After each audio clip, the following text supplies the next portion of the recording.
Hello, welcome, happy Friday. Thank you for joining us on this edition of News 2. I'm Sandra Gamansing. Topping on Newscast, Congresswoman Stacey Plaskett is in the territory for a few weeks, working locally until Congress goes back into session. The delegate is hosting the Chamber's Business After Hours tonight at her Frederiksted office, and then she's off to Dominica Sunday with members of the Disaster Relief Task Force. News 2's Erica Parsons sat down with the delegate to find out what she's working on. Here's more. Congresswoman Stacey Plaskett has been making the rounds, talking with residents as well as lawmakers. And that was really helpful to hear from the members of the business community as well as the residents of Frederiksted and what the issues that were relevant to them. 2 days ago, I actually met with the entire Senate, and we're really committing ourselves to, on almost a quarterly basis, to have discussions together. Her biggest challenge is making sure the federal government understands the territory's needs. With the constituents, it's really a concern about receiving proper funding, us being left off of things continually, that discussion, them not, the federal government or the mainland not really understanding the challenges that our businesses have with shipping and the additional cost of logistics of doing business here. Plaskett sits on the House Committees of Oversight and Government Reform and Agriculture. Most of the islands are considered rural, which means that we have at our disposal a lot more funding and support from the Department of Agriculture in areas that we don't normally think about, areas like infrastructure, municipal buildings, hospitals, schools. Recently, the U.S. Department of Agriculture declared St. Croix a drought disaster area. The delegate had been working closely with farmers in the administration. We were pleased that they declared St. Croix a drought disaster area. We were a little disheartened that St. Thomas and St. John were not included. We were told it's because the acreage size and the amount of livestock did not substantiate it. But we're also really pressing them because although they were able to give loans to our farmers, we really want additional support. Erica Parsons, News 2. And the delegate's next stop is Dominica to help raise support for the island nation. Plaskett said her offices in both districts are drop-off points for people who want to donate items to aid the relief efforts in Dominica. Veterans are asked to come into the local VA office in either district for the purpose of registering or updating their files. Register for those that have not been to the office and update for those who have never been there at one point in time. After registering or updating their files, veterans' names will be entered into a drawing to participate in an appreciation luncheon to be held the weekend before Veterans Day in the St. Croix district and the weekend after Veterans Day in the St. Thomas St. John district. The registration drive began September 2nd. It continues until September 15th. Well, the St. Joseph's Catholic High School, they hosted an open house this morning to introduce their new information technology program. Several companies have partnered with the school to provide support for the academy, and those representatives were on hand to witness the launch of the IT program. News 2's Erica Parsons has the story.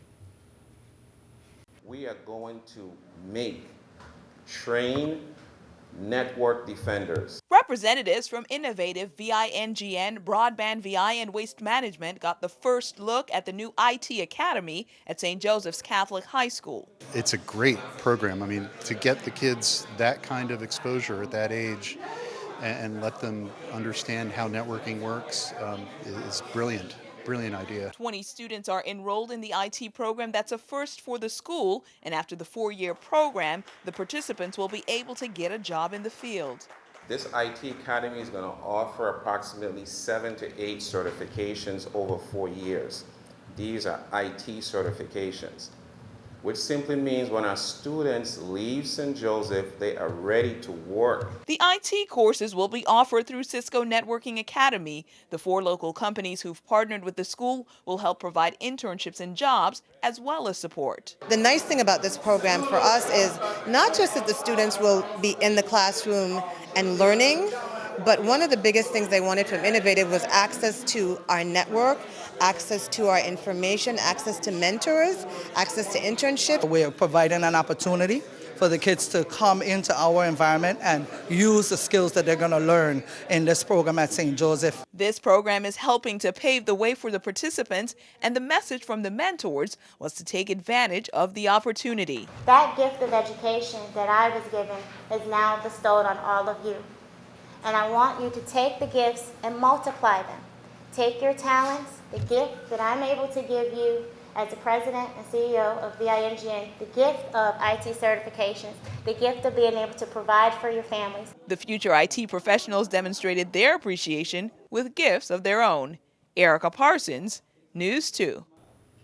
In other news, the Senate Education and Workforce Development Committee, led by Chairman Gene Ford, began assessment tours of public school in the St. Thomas-St. John district by visiting 5 schools on St. Thomas's East End. And senators did not like what they saw. Some of the issues that Ford and other senators found included exposed electrical wiring, bathrooms and locker rooms in deplorable states of disrepair, according to the senator, unsafe playground facilities and classrooms that at least should be painted.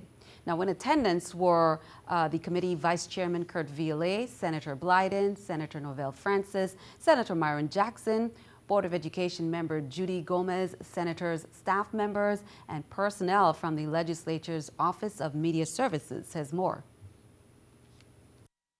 Well, to be honest, I am very much disappointed with what we have seen so far. We are right now here at the Battersea Shelter School, and this is a relatively new school. And what seems to be lacking here is maintenance and cleaning. I am not quite sure. As a matter of fact, I know definitely we are not ready to receive our children for next week, not at this school. The place is just simply too filthy. There are bathrooms that need to be worked on, there are electrical outlets being exposed, there are floors that are simply not clean. There are ACs which I'm not sure is working, but it's simply not ready. I want to make sure that every school has a maintenance person that can fix the very small things. I'm not throwing any blame. I know that the department has challenges in personnel, but at the same time, this is the purpose of us making this tour, to make sure that our schools are safe for our children as well as even for the teachers and staff members. Meanwhile, veteran teachers and paraprofessionals in the St. Thomas-St. John School District reported to the BCB auditorium this morning for a welcome session. But the Department of Education veterans teachers they reported to their schools following that session. All paraprofessionals of the St. Thomas-St. John School District were asked to report to BCB later in the afternoon. Now, parents are reminded that the parent conference will be held at the Marriott's on Sunday, September 6th from 8 to 3:30. The organization called Parents Matter believes there are still a lot of students without uniforms. So on Labor Day, they say you can follow the bright balloons in Smith Bay during the Labor Day celebration on the road to Sugar Bay. They will have uniforms from all schools to meet your needs, books, bags, and supplies while they last. You can give them a call at 643-4342 or visit the Facebook page for more information. And as you know, most of those items were donated. In crime news, at roughly 3:45 p.m. Friday, September 4th, officers received notification of multiple gunshots having been fired in Estate Wim from the 911 emergency call center. Several units from the Wilbur Francis Command located in Mars Hill responded to the scene of the incident that occurred directly in front of the George's Christian Academy Daycare Center, discovering an unresponsive black male in the front seat of an SUV. Preliminary information on the investigation shows that a male and female had gone to the daycare center to retrieve their young child. While the woman had gone into the facility to retrieve the child, the man sat outside in their vehicle when an unknown male suspect drove up to the vehicle and shot him with a high-powered weapon and fled the scene, leaving the man lifeless in that SUV. The name of the deceased is being withheld at the request of his companion, and until notification of their family is complete, call VIPD if you have more information. Meanwhile, the University of the Virgin Islands offers condolences to the friends and family of an unidentified man found unresponsive near the St. Thomas campus. That homicide occurred on Thursday, approximately 12:15 p.m. on the sidewalk along the Julian Jackson Highway in the area of the Administration and Conference Center. The unidentified male was not a current UVI student or employee, according to officials. UVI security and the VI police department were dispatched to the scene and found the young male who sustained several gunshot wounds. The University of the Virgin Islands is saddened to learn of the sudden and violent passing of a young man from the community, said UVI President Dr. David Hall. In court news, Chief District Court Judge Wilma Lewis on Thursday sentenced Vaughn Bailey, 24 of St. Croix, to 12 months in prison for unlawful mailing of a firearm. In April of this year, Bailey pleaded guilty to unlawful mailing of the firearm. As part of his plea, Bailey admitted that in May 2014, he sent his sister to the post office to pick up a package. That package, shipped from outside the Virgin Islands, contained a Springfield Armory .40 caliber pistol, a magazine or ammunition storage device, and a Smith & Wesson AR-15 lower receiver with an obliterated serial number. Bailey claimed ownership and responsibility for the package. Also, the U.S. Drug Enforcement Administration today arrested 6 men from the Dominican Republic and Puerto Rico on a criminal complaint charging them with conspiracy to possess cocaine with intent to distribute. United States Attorney Ronald Sharp announced 3 Dominican nationals, Alexandro Girandino Aracena, 39, Marco Asala, 35, and Pedro Antion Beltro Guzman, 36, and 3 men from Puerto Rico, Ricardo Cardona, 35, Wilfredo Perez, 30, and Jose Luis Ponce, 36. They made their initial appearance today before U.S. Magistrate Judge Ruth Miller. Judge Miller remanded the men into the custody of the U.S. Marshals Service pending a preliminary and detention hearing scheduled for September 8th, according to the complaint. Keeping our eye on the economy, here's a look at the New York Stock Exchange with our Stock Market Watch. As we can see, everything down there. The Dow down 272, NASDAQ 49, S&P 500 29. Coming up on NEWS2, Wyndham's Margaritaville recognized the 2015 scholarship recipients, and they are Tyler Hendrickson and Kishnell George. We'll have more coming up.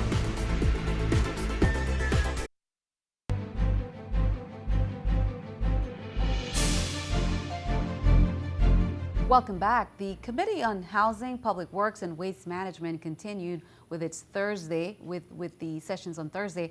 An update on the status of available emergency housing was given by Andrea Shillingford, Catholic Charities Executive Director. She said homeless individuals or families who come to Catholic Charities for assistance often have endured severe hardships such as eviction from housing. According to Shillingford, the Catholic Charities operates 2 emergency shelters with each having 40 beds in shared accommodation, but separate male-female dormitories. There are 3 family rooms at each shelter. According to Charmaine Blyden, emergency housing in the Virgin Islands is a complex issue and looks forward with working with several agencies in solving that problem. The Virgin Islands Water and Power Authority's contractor, O'Reilly Plumbing, began working on Wednesday to repair the Anna's Hope water tank on St. Croix. While work is being completed, residents in Anna's Hope may experience occasional low to no water pressure. Customers are urged to store adequate water for use during the repair project period. The contractor will begin the project by repairing the interior of the tank, and once completed, will work on the tank's exterior. This will allow the tank to be placed back in service expeditiously. Repair work on the Anna's Hope water tank is scheduled to be completed by September 29th. While many are busy getting items together, Rotary East, Nazareth by the Sea, Episcopal Church, Paradise Covenant Ministries International, Paradise Cove Resort, Kappa, and Impacting Your World, they're all collecting food and toiletry items to benefit the victims on our neighbor island of Dominica, devastated by Tropical Storm Erica. Well, here we see members of Rotary East members giving a helping hand as volunteers pack boxes and 2 truckloads of supplies for Dominica. Non-perishable food items and basic toiletries are being collected at the following sites: Fortress Storage behind the hospital, Lockhart Companies above Banco Popular in Fort Milner, Paradise Covenant Ministries at Vitraco Mall, Paradise Cove Resort, Red Hook, and Impacting Your World in Congonsgata. Wyndham Vacation Ownership is celebrating their partnership with UVI. Company leaders participated in a panel discussion at UVI in the morning, followed by a scholarship presentation and open house at their flagship Margaritaville Vacation Club Resort, Wyndham St. Thomas, on Wednesday. They recognized the 2015 scholarship recipients, and they are Tyler Hendrickson and Kishnell George. On a second phase, when the resort is going to be 262 units, we open now with 70. And also, on a same note, we want to acknowledge Wyndham Vacation Ownership involvement into education, support to the University of Virgin Islands. I'm truly grateful and thankful for this scholarship. I hope to open up a restaurant in the future, and maybe I'll work with the Wyndham. I'm thankful on behalf of the Windward program, and I can't wait to share my experience with them. We at the university are very appreciative of this opportunity to partner with Wyndham. This is the third year we're receiving student support through a scholarship.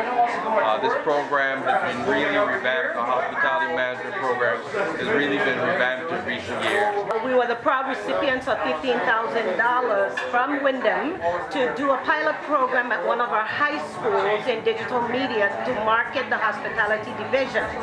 We also are currently promoting hospitality as one of our academies at both high schools. So we're hoping to see that more students will be interested in that field. Well, are you ready for the new lineup? The 37th season launch of the Reichel Center, that was announced during the St. Thomas St. John Chamber of Commerce Business After Hours on Thursday at the Reichel Center for the Arts. The season kicks off on October 3rd as 10-time Grammy Award-winning jazz trumpeter Arturo Sandoval takes the stage. Award-winning dance illusionist and choreographer Moses Pendleton with his modern dance company Momix will also be in attendance, ringing the new year, January 23rd, with a 90s throwback performance featuring male R&B singer Keith Sweat. On February 6th, it's Gospel Jubilee with contemporary gospel legend Donnie McClurkin. The season will wrap up on May 21st with a lively show-stopping performance from international reggae star Shaggy. Great lineup there. Well, the Smith Bay Community Action Foundation is getting ready to host their 5th annual Labor Day extravaganza and parade, and many are gearing up for that this weekend. The event kicks off at 6 p.m. this evening through Monday, September 7th. With the parade starting at 4 p.m., there will be, of course, nightly entertainment, food, drinks, live music, bouncers, entertainment for the young ones, face painting, and much, much more. There will also be a bug and car show display. Now remember, due to the devastation from Tropical Storm Erica, they will be conducting a Dominica emergency relief drive for the victims that were impacted. So be sure to donate clothes, shoes, or non-perishable food items. Auditions for the upcoming semester at JG Management are being extended because of Tropical Storm Erica. Tryouts are back on this weekend, and organizers are looking for models, actors, singers, dancers, and musicians from 5 years old and up. Auditions will be held Saturday and Sunday at JG Studio, which is located above Jane's Bridal in Mount Pleasant from 11 to 4. We asked to wear a bright colored tank top and skinny jeans, and 13 and up to wear heels. And our guys, bright colored t-shirt, fitted jeans, and comfortable walking shoes. We train, develop, and place models, actors, singers, dancers worldwide. One of our young models, Egypt Jackson, she just booked her first job. She signed with Funny Faces Models in New York City for Toys R Us. So we're so excited about that.